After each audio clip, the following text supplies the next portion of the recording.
Good morning. I'm Ellen Horseman with Camden, Arkansas's First United Methodist Church.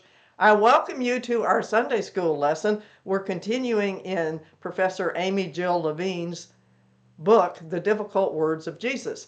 And this week, the difficult words that she gives us are from John chapter 8, verse 44.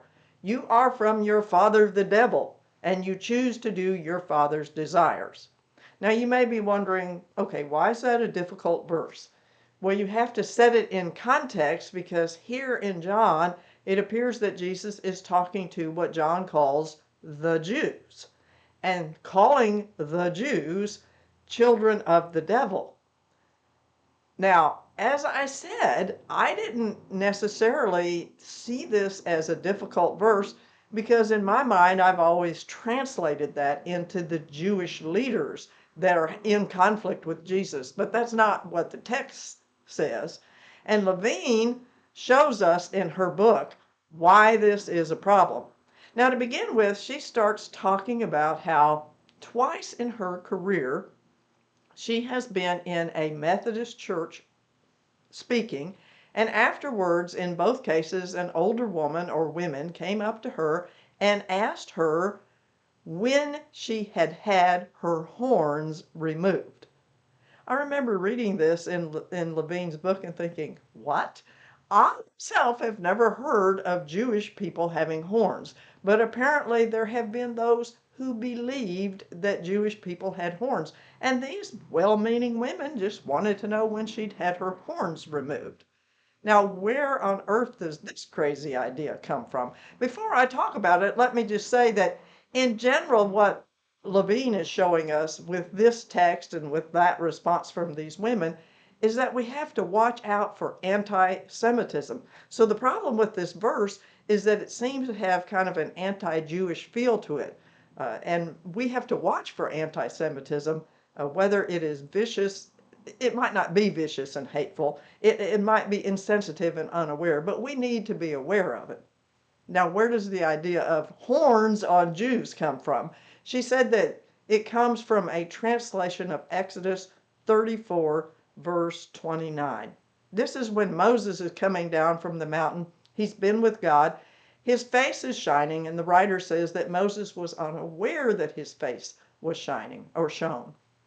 And the word used there, she said the Hebrew word used there sounds very much like another word, a noun that means horned, Horned. She said that when Jerome translated from the Hebrew into the Latin in the 400s, I think it was, that he rendered the text this way. Moses was unaware that his face had become horned. So with that translation being the one that was being used by the church throughout Europe, people began to associate horns with the Jewish people. She said that in art, the Jews began to be depicted with horns, and she gives probably the greatest example is Michelangelo's Moses, which is in a church called St. Peter in Chains in Rome. Beautiful statue. I looked it up online, and sure enough, Moses has horns. Now, once upon a time, having horns wasn't necessarily a bad thing. It was often associated with power. But by the time that we get into the Middle Ages or into the Renaissance, at least, by the time of the Renaissance, painters are beginning to depict Satan and all the devils as having horns.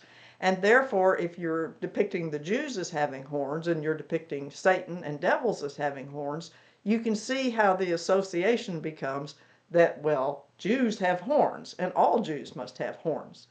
Now, Amy Jill Levine says that as she brings this verse up to her students and to other Christians, she finds the verse I'm talking about is that you are from your father the devil, from John 8:44. She said that she finds that a lot of her students are surprised that there's a problem here, like Ellen was surprised. She said, though, that she also finds that she has a lot of students who look at the verse in Matthew 27:25. This is where the Jews, I think it is, as Matthew is saying it, or anyway, the crowd, as Jesus, as Jesus is being offered up for crucifixion, they tell Pilate, "His blood be on us and on our children." And Levine says that a lot of Christians don't realize that over the years, many Christians have seen that that line, "His blood be on us and on our children," indicates that all the Jewish people kind of bear this blood guilt for the death of Jesus that went on and on and on. Well, of course, to me, that seems crazy because it's just that crowd of people who are talking. And even if a blood guilt could pass on from them to the next generation to the next, they weren't all the Jewish people that were around at that time. But the idea of this blood guilt of the Jews persisted for hundreds, might say thousands of years. She said that it was very dominant, and it stopped in 1965 when the Vatican rejected the idea of the Jewish people having a blood guilt. But I will tell you that as a teenager or young adult, I heard some Christians talking about the blood guilt that was on the Jews because the Jews killed Jesus. So we need to be aware of things like that, and we need to be aware how verses like the one that I read you from John have spurned anti-Semitism and can be very hurtful to Jewish people. So let's look at the verse in context in John chapter 8. This is a long chapter. Well, I mean, what chapters in John are not long? And there's this long discussion going on. I'm going to see if I can find my places here. When we first start this part of the discussion, we see John in the temple. John in the temple. I'm sorry. We see Jesus in the temple. Well, John might have been there too, but Jesus is in the temple. And he's speaking to the people, and he says, "I'm the light of the world." And the Pharisees say to him, "Because you're testifying about yourself, your testimony isn't valid." And then there's some back and forth between Jesus and, we assume, it was the Pharisees. They want to know where his Father is. And he goes on to say, "I'm going away. You will look for me, and you will die in your sin. Where I'm going, you can't come." So now, here's what John says. The Jews said, "He isn't going to kill himself, is he?" So you see how it's transposed from the Pharisees to the Jews. And he will go on talking, and then a little bit later on, this is verse 31, Jesus said to the Jews who believed in him. And I'm going to stop right there and say this says Jesus said to the Jews who believed in him. And it's a good example of how translations can be a problem. Because when I was reading this out of the CEB, I was thinking that Jesus was talking to the Jews who currently believed in him. But both Amy Jill Levine, when she was talking about it, and other commentators have said that Jesus is addressing the Jews who previously believed in him. And when I looked at the translation in the New Revised Standard Version, it actually uses the tense. Jesus spoke to the Jews who had believed in them. You see how a translation can make a difference. At any rate, so we've got Jesus talking to the Pharisees, and then John uses the term Jews, and then he uses the term the Jews who had believed in him. But he'll go on in this text, and before long, it sounds like he's talking about all the Jews. He doesn't actually make that transition, but he sounds like he's talking about that. He tells them, let's see, "I'm telling you what I've seen. I'm with the Father." And they say, "Well, our father is Abraham." And he said, "If you were," this is Jesus, I want you to listen to how he insults these people he's talking to, which by now seem to be all the Jews that are about. He says, "If you were Abraham's children, you would do Abraham's work. Instead, you want to kill me, though I am the one who has spoken the truth.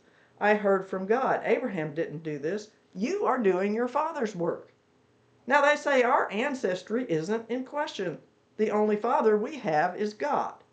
And Jesus replied, and here's where he really gets insulting, "If God were your father, you would love me, for I came from God. Here I am. I haven't come on my own. God sent me. Why don't you understand what I'm saying? It's because you can't really hear my words. Your father is the devil. You are his children, and you want to do what your father wants." Your father was a murderer from the beginning. He has never stood for the truth because there's no truth in him.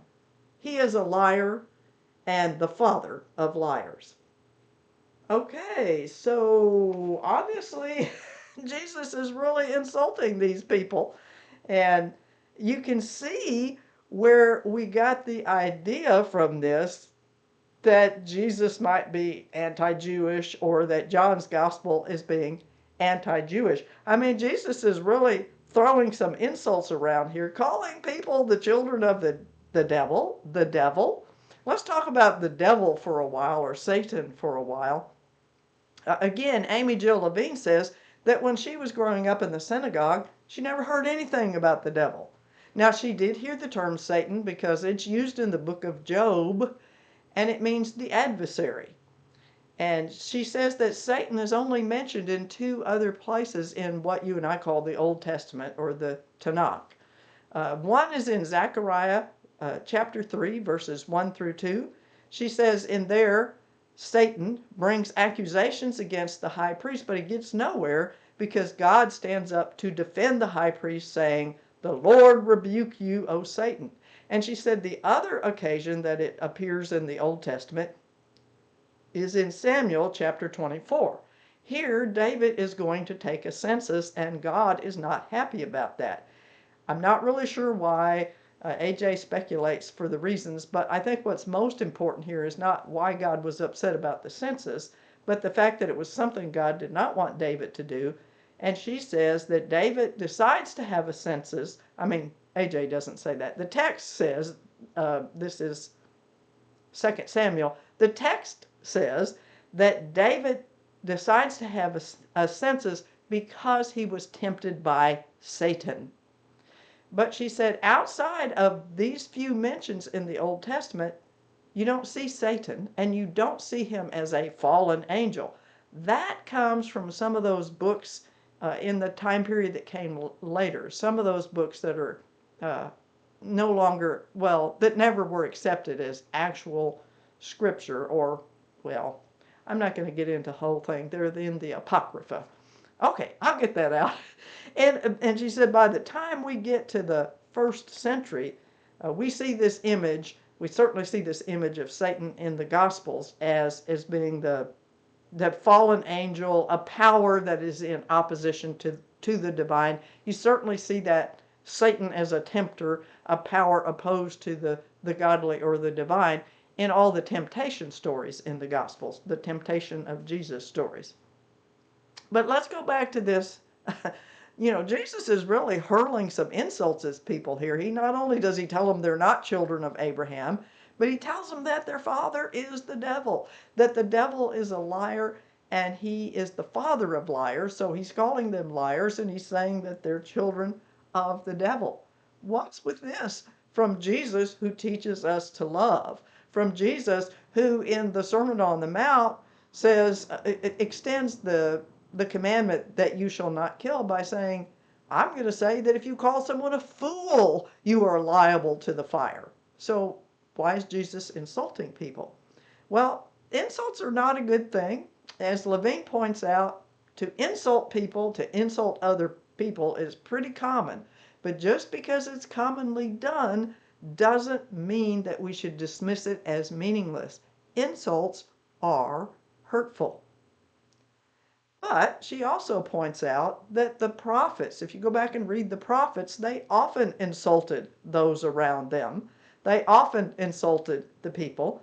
But as she points out, when they're doing this insulting, it is, as she puts it, still within the family. In other words, they are insulting in an attempt to teach and to correct their people. They're the chosen people of God. They're trying to correct them. And so, yeah, it might be a little hurtful, but it's meant to prod, to teach. It's a different thing when you're insulting people outside of the family. And so I'm looking back now at this text and thinking, well, perhaps these insults here by Jesus and also by John were meant to be inside the family. They were meant to be, when Jesus is saying them, they were meant to be inside the family because, let's get real about this, Jesus was Jewish. His apostles were Jewish.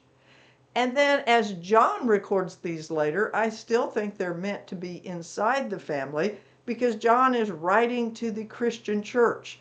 And what he's trying to get the Christians to do, as Jesus is trying to get his Jewish listeners to do, is to take a hard look at ourselves and to be listening and learning and growing and teaching. But what happens is over time, because I don't think these were a condemnation against an outside group, but over time the church really became more and more Gentile. And so then people no longer saw these sayings about the Jews. They no longer saw them as an inside the house insult and inside the house correction, but they began to see them as remarks about an outside group, those Jews.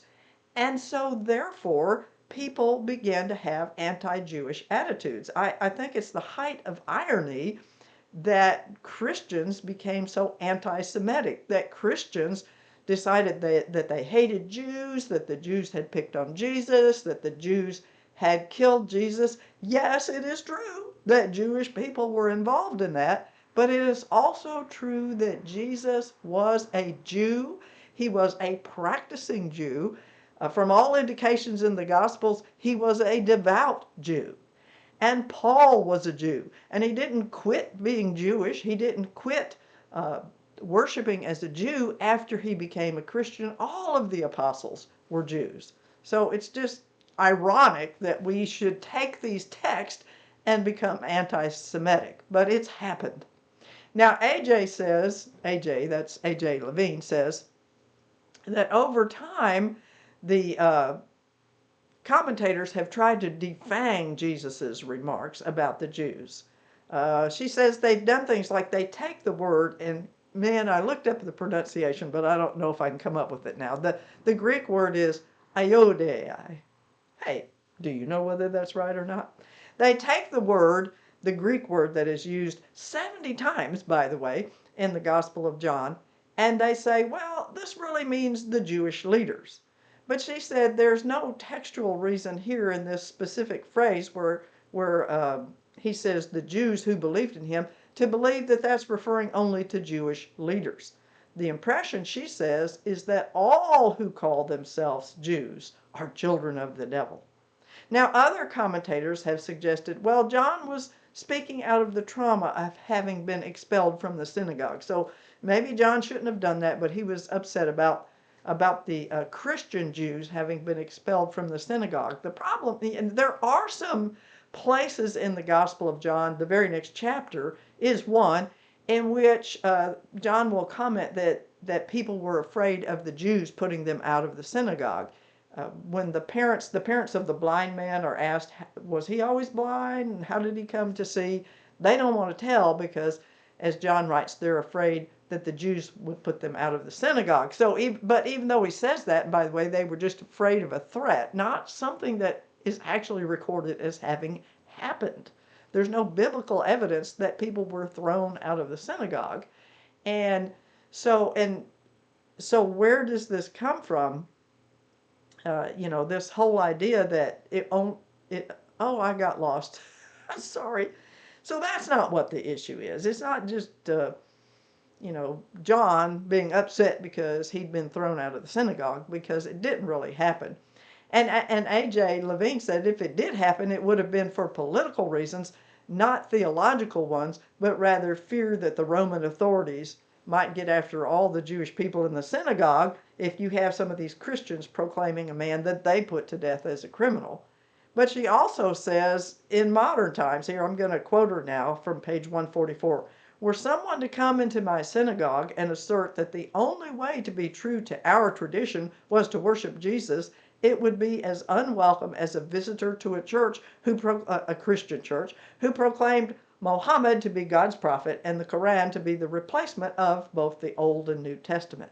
Now, other commentators have decided that word translated as the Jews shouldn't translate as the Jews, but as Judean. And she said sometimes it could be translated that way. And that would avoid all these anti-Jewish ideas. She gives, or anti-Jewish, yeah, ideas that come out from saying the Jews. And she gives as an example John 20:19. Here's the text. When it was evening on that day, the first day of the week, and the doors of the house where the disciples had met were locked for fear of the Jews, Jesus came and stood among them. Well, she said if we translate Jews here as Judeans, then we avoid the whole idea that the Jews were, as a whole, were out to get the disciples. And we also avoid asking ourselves why Jewish people were afraid of Jews, because that's what's happening here.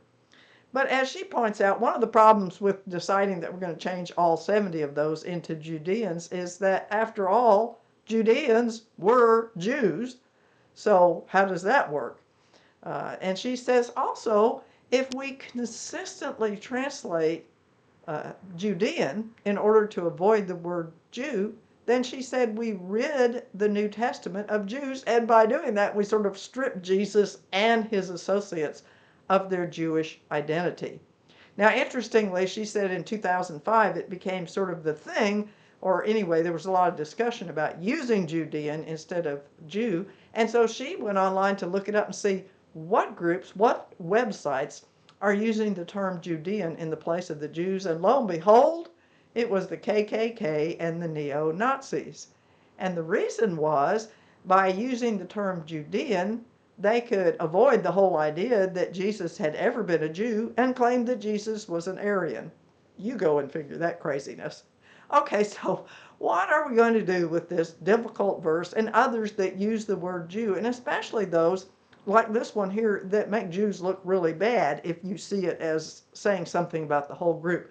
This one that we've been looking at, where Jesus appears to be telling the Jews that they are children of the devil, or others around the crucifixion, when you hear that the Jews turned him over and the Jews cry out, you know, crucify him, crucify him. What are we going to do with things like this? Now, Levine says she opposes completely replacing the term Jews with either Judean or Jewish leaders. She says to do so can serve to, I'm going to quote her now, can serve to erase and thus absolve the text from its earlier use in promoting anti-Jewish readings. However, I'm going to say that I think it is helpful sometimes to be thinking in terms of the Jewish leaders. And if you read the Common English Bible, the CEB, the newer translation, often the term Jewish leaders is used. When we're reading a text in church, and what we want to focus on is something else, I think it's fine to say the Jewish leaders. And a lot of times, if you read within the context, it sounds as if it really were the Jewish leaders. We don't need to get sidelined hearing something that sounds anti-Jewish. But the other remedy is that even if we clean things up a little bit or use this newer translation of the Jewish leaders, I think we need to admit that there's problematic language in the gospel, and we need to be willing to wrestle with it. We need to be educating ourselves and the members of our congregation in our Sunday school class, in our Bible studies, and occasionally, yes, even in our church services, so that we understand that these verses were not intended to discuss outsiders. As I said earlier, Jesus was a Jew. We need to be sensitive to how these verses sound and the trouble that they have caused, and I guess sometimes continue to cause. Or as Levine says, we just need to picture a Jewish person sitting in our church as we read and comment on these verses. How would they feel about what we say about the Jews?